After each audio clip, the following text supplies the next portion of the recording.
Hi, చూసారా? ఎప్పుడో 3కి లేవాలనుకున్నాను.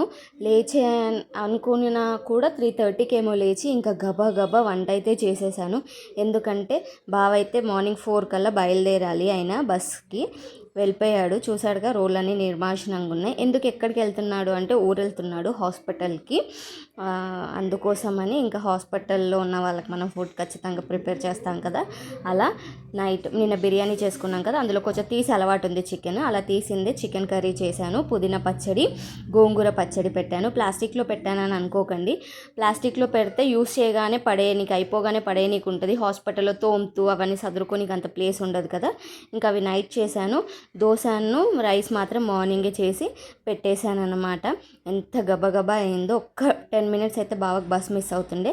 బై గాడ్స్ గ్రేస్ అసలు మిస్ అవ్వలే. చాలా ఫాస్ట్గా కంగారుగా చేశాను. ఆయన కూడా బయలుదేరిపోయాడు అన్నమాట.